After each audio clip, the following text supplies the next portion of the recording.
मी देवळातच चालली आहे देवी आईला नैवेद्य दाखवायला. तू बी चल माझ्या संग. नको, मी घरीच थांबते. ही इथं कशी काय? मला तर म्हणली घरी थांबते. आज बघायलाच हवं कुठं जाते ते. हसूर नरेश, ठरल्याप्रमाणे सगळी नीट करून आले बघा ती व्यवस्था. आता त्या शिवावर कधी डाव टाकायचा तेवढं सांगून सोडा बघा.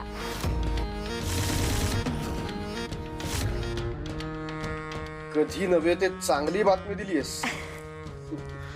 सकाळी सकाळी जगदंबाच्या आईशी गोड बोलायचं, तिच्याशी चांगलं वागायचं नाटक करून झालं. आता माझ्या आवडीचं काम, मला आसुरी आनंद देणारं काम. आज शिवाचा खेळ कायमचा संपणार.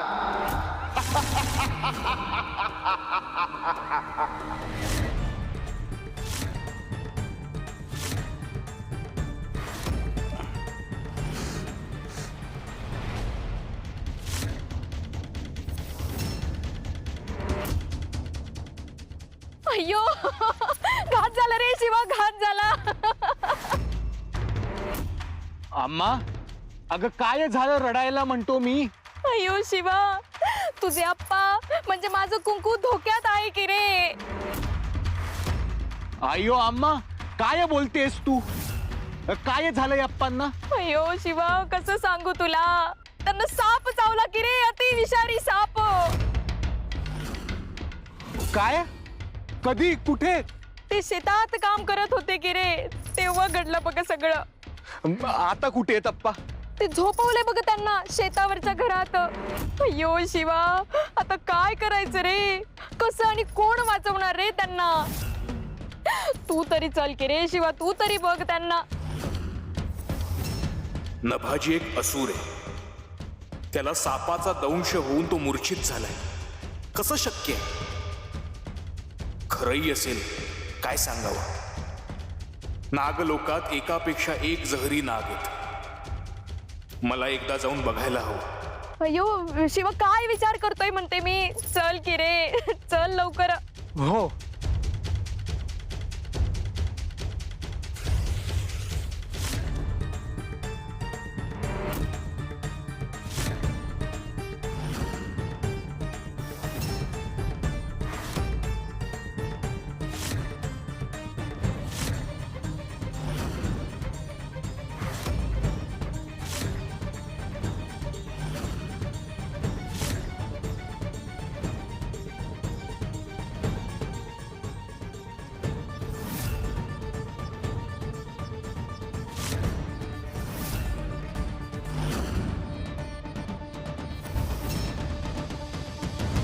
कुणीतरी माझा पाठलाग करत असं का वाटतंय मला.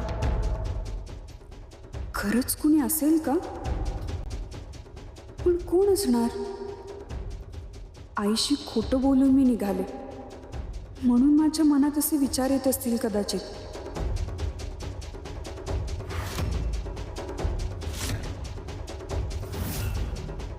हिचं नक्की चाललंय काय. ही इकडे कुठे आणि कशा पायी चालली असेल. हे बघा, इथेच आहे बघा तुझे आप्पा. चला आज जाऊया म्हणतो मी.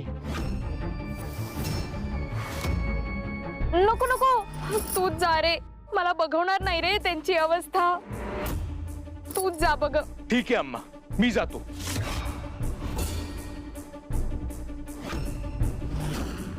अय्यो शिवा, गेलास की रे तू. आता तू काही वाचत नाहीस बघ.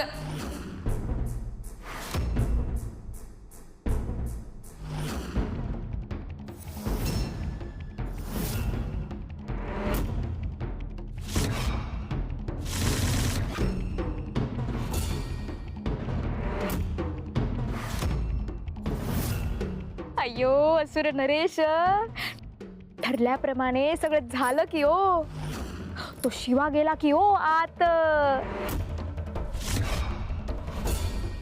नभाजीची तयारी झाली असेल. आता खरा खेळ सुरू करूया. अप्पा, आयो, असा साप अचानक कसा चावला हो तुम्हाला. उठा की हो अप्पा. अप्पा. अयो.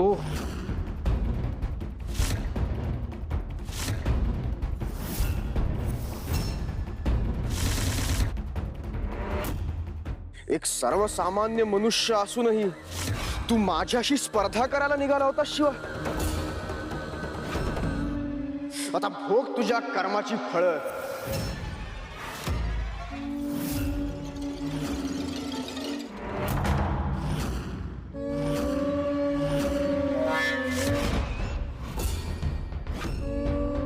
हे पाताळातील अग्नी प्रकट हो.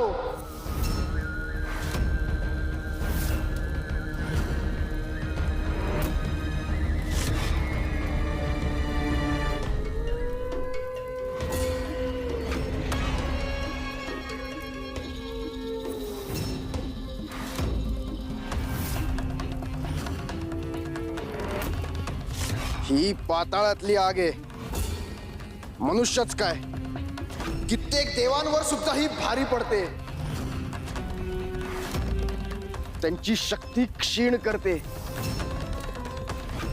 शिवा, आता तुला कोणीही वाचवू शकणार नाही.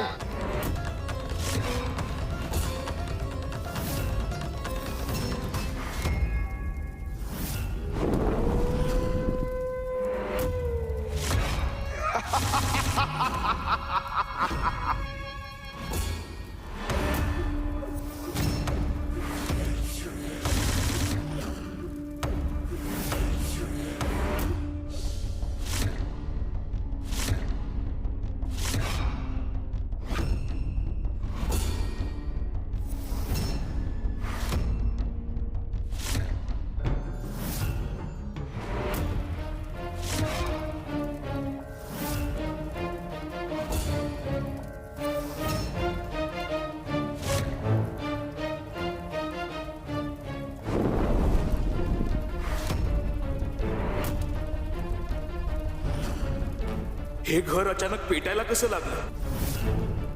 त्यातून काळा धूर निर्माण होतो. ही अग्नी सामान्य नाही. मी महादेवाचा अंश असलो तरी माझ्या या मानवी शरीराला काही मर्यादा आहेत. मला या कुटीतून बाहेर पडायला हवं.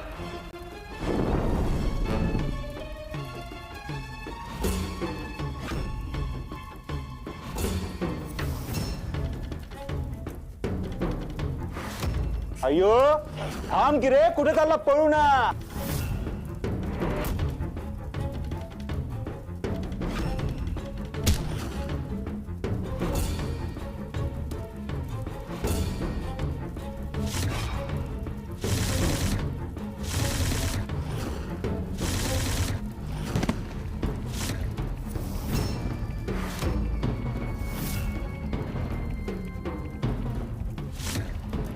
शिवा केला, शिवा मेला.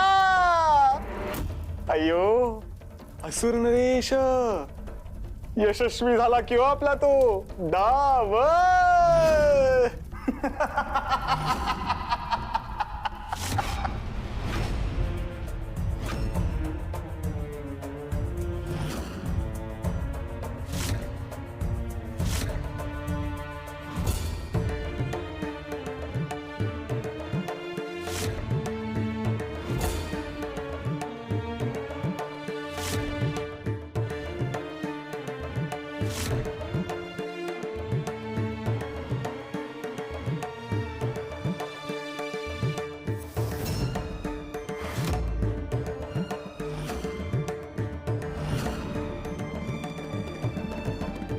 कुठे गेली ही? हत्त तर इथं होती. अयो, असुर नरेश, अयो झालं की आपलं काम. त्याचा श्वास थांबला आणि तो शिवा कायमचा गेला बघा आपल्या मार्गातून, म्हणतो मी.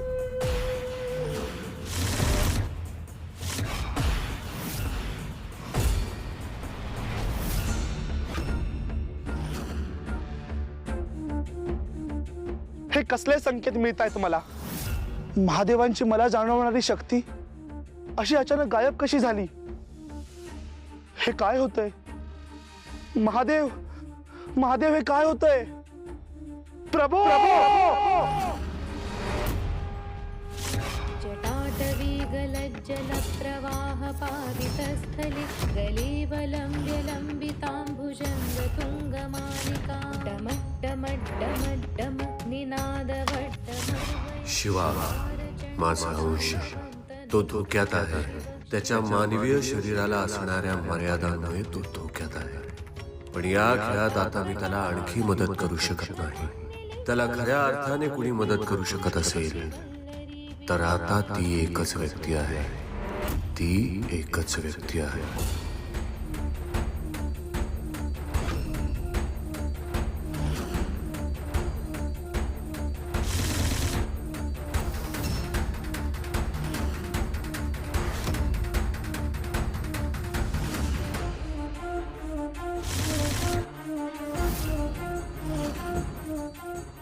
अयो असुर नरेश, बघा की हो शिवा मेला.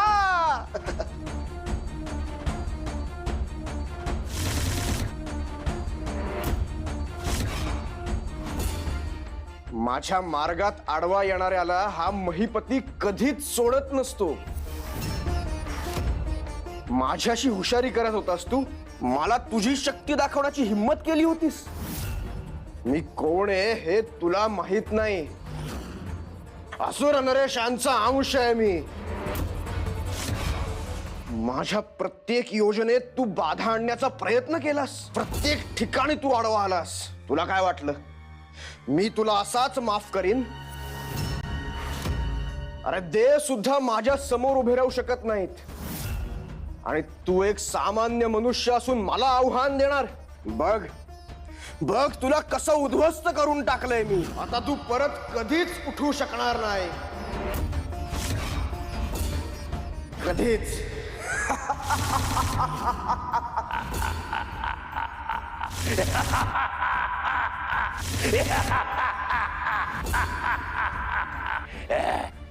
जगदंबेला प्राप्त करण्यासाठी या अशा रूपात आलो मी. आणि माझ्या मार्गातला सगळ्यात मोठा अडथळा झाला होतास तू. हा अडथळा अनंत काळासाठी मी दूर केलाय.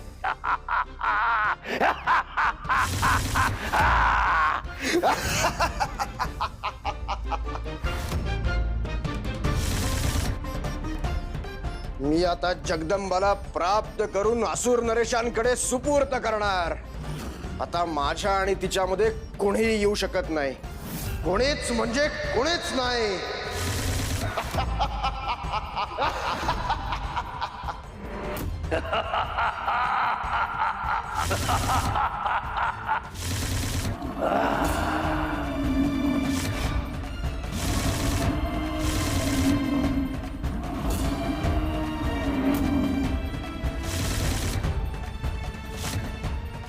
तुळजा, आता तुझ्यात आणि माझ्यात फार अंतर राहिलेलं नाही. आता मी लवकरच तुझ्यावर विजय प्राप्त करणार.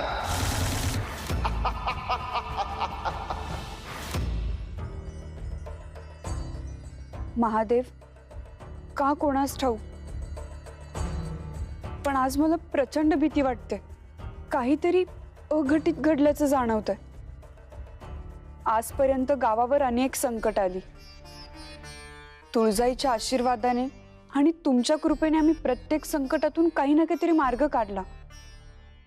पण आजचं संकट काहीतरी वेगळं आणि विचित्र आहे असं वाटतंय. यातून तुम्हीच काहीतरी मार्ग दाखवा महादेव.